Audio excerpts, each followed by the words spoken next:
रात का अंधेरा गहराता जा रहा था।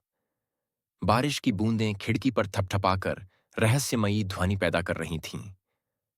गांव के बाहरी इलाके में स्थित वह पुराना टूटा फूटा हवेली वीरान और डरावना दिख रहा था।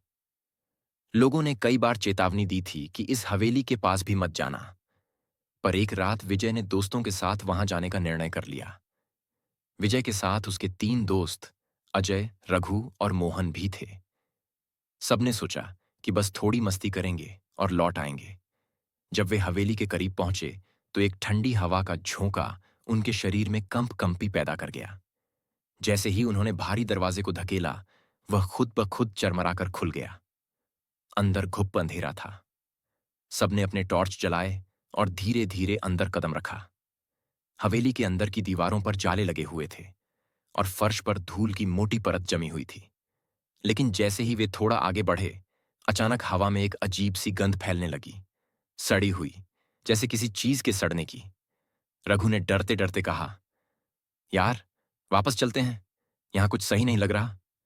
पर विजय ने उसे शांत किया। अरे, डर क्यों रहा है? कुछ नहीं है यहां, ये सब बस कहानियां हैं। जैसे ही उन्होंने आगे कदम बढ़ाया, अचानक एक औरत की हंसी की आवाज सुनाई दी।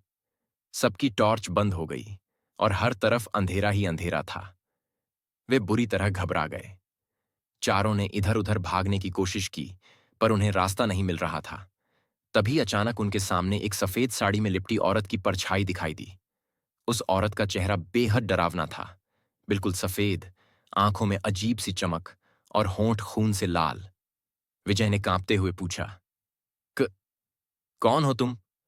वह औरत हंसते हुए बोली, मैं वही हूं जिसका तुम सब मजाक बना रहे थे। अब तुम्हें छोड़ूंगी नहीं। चारों की चीखें हवेली के भीतर गूंज उठीं। वे किसी तरह भागने लगे, पर जैसे ही वे दरवाजे तक पहुंचे, दरवाजा अपने आप बंद हो गया। हवेली की दीवारों से चीख पुकार की आवाजें आने लगीं और चारों दोस्त किसी अदृश्य शक्ति से खींचे जा रहे थे। अगली सुबह गांव के लोगों ने उस हवेली के बाहर 4 जोड़ी जूते पड़े देखे। किसी को नहीं पता चला कि विजय और उसके दोस्त कहां गए। बस उस दिन के बाद किसी ने उस हवेली के पास जाने की हिम्मत नहीं की। आज भी जब रात होती है, हवेली से चीखों की आवाजें आती हैं। कहते हैं कि वो चारों दोस्त अब भी वहां कैद हैं, हमेशा के लिए।